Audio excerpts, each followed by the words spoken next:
You trust me, don't you? 4 words. A question that isn't really a question. Most people answer automatically, of course. And in that moment, they've handed over control. The ancient Stoics faced manipulation far more dangerous than anything you'll encounter. Political intrigue where the wrong answer meant execution. They survived by recognizing one truth. Manipulators don't make statements. They ask questions. Today, I'm going to show you 5 questions liars use to control you, and the exact Stoic response that neutralizes each one. The foundation. Before the questions, understand the pattern. Marcus Aurelius wrote, "Everything we hear is an opinion, not a fact. Everything we see is a perspective, not the truth." Manipulative questions work because they disguise control as inquiry. They force you to defend, explain, or commit before you've recognized the trap. Epictetus taught, "Don't be deceived by appearances, including the appearance of a question." The Romans called it interrogatio subdola, the underhanded question. Let me show you exactly how it works and how to dismantle it. Question 1. Why would I lie? The first manipulative question shifts the burden of proof. Someone's story doesn't add up. You express doubt. They respond, "Why would I lie about this?" This question is a trap. It forces you to provide their motive before they've proven their claim. Suddenly you're defending your skepticism, instead of them defending their story. Seneca wrote, "Truth does not require belief, it simply is." The truth teller presents evidence. The liar demands you justify doubting them. The Stoic response, "I didn't say you're lying. I said your account needs verification." This does 3 things. First, it refuses to provide a motive. That's their burden. Second, it reframes doubt as due diligence, not accusation. Third, it returns focus to evidence, not emotion. Last month, a contractor claimed materials cost doubled. "Why would I inflate costs? I want repeat business." Old me would have explained, "Well, I'm not saying you would, but instead, I'm not questioning your character. I'm verifying the numbers. Send me the supplier invoices." He couldn't, because he'd inflated them. My refusal to explain my skepticism forced him to provide proof he didn't have. Practice. When someone asks, "Why would I lie?" respond, "Show me, don't tell me." Evidence eliminates the need for trust. Question 2. Don't you trust me? The second question weaponizes the relationship. They make a claim. You ask for details. They respond, "Don't you trust me?" This converts a factual disagreement into an emotional test. If you say yes, you must accept their claim without evidence. If you say no, you've insulted the relationship. It's a false choice. Epictetus taught, "Never allow yourself to be trapped by false alternatives." The Stoic response, "Trust and verification aren't opposites. They're partners." This reframes entirely. You're not choosing between trust and doubt. You're combining both, as any rational person should. Marcus Aurelius verified his generals' reports despite trusting them completely. Trust in character doesn't eliminate the need for confirmation of facts. 2 weeks ago, a colleague said a client approved scope changes. "Don't you trust me to relay client communications?" My response, "Completely. And I trust you'll understand why I need it in writing from the client directly. That protects both of us." He paused, then admitted, "Actually, they said they'd think about it." I interpreted that as yes. Had I accepted "Don't you trust me," we'd have built work the client never approved. Practice. Separate trust in person from verification of claims. Say, "I trust you, and I verify everything." That's how I operate. Question 3. What are you suggesting?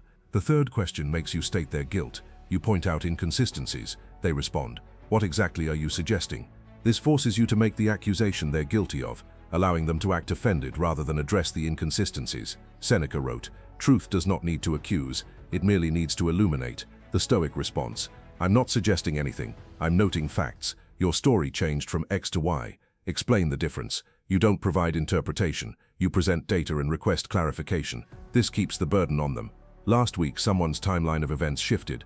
First version, they sent the email Monday. Second version, Wednesday. "What are you suggesting? That I'm lying?"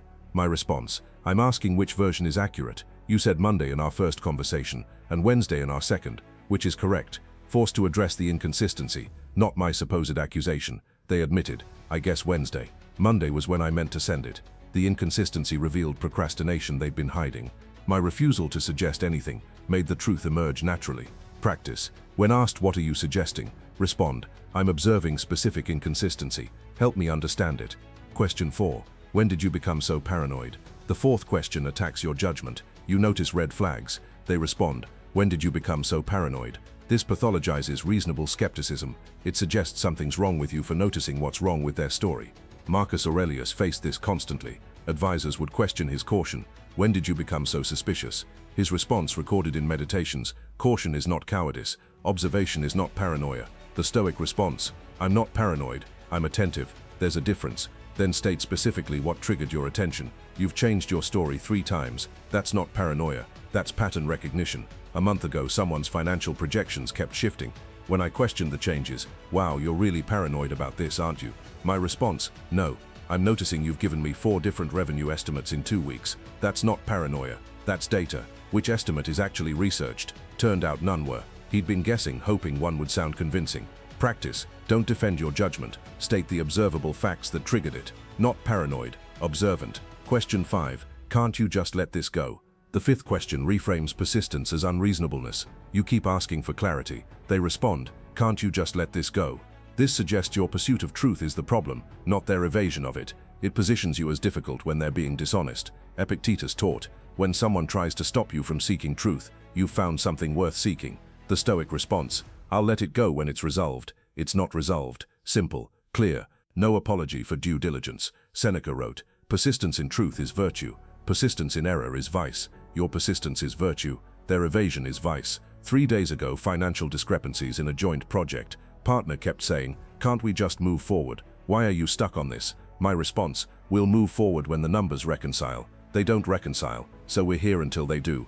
Took another hour. Found a $12,000 miscategorization that would have cost me half. Practice. Never apologize for pursuing clarity. Say, this resolves when it's accurate. It's not accurate yet. Integration. These 5 questions work as a system of control. Each one deflects from truth toward emotion, relationship pressure, or your supposed unreasonableness. The Stoic response is consistent across all 5. Return to facts. Refuse emotional terrain. Maintain frame. Why would I lie? Crow to show evidence. Don't you trust me? Trust and verify both. What are you suggesting? Clarify the inconsistency. When did you become paranoid? I'm observant, not paranoid. Can't you let this go? When it's resolved. Last month, a negotiation involved all 5 questions in sequence. Each time I returned to facts. By question 4, they realized manipulation wasn't working and shifted to honest negotiation. The ancient Stoics survived Rome's most treacherous political environment by recognizing manipulation disguised as conversation. Marcus Aurelius wrote, the object of life is not to be on the side of the majority, but to escape finding oneself in the ranks of the insane. When everyone else accepts manipulative questions at face value, you'll stand apart by recognizing them for what they are: control mechanisms.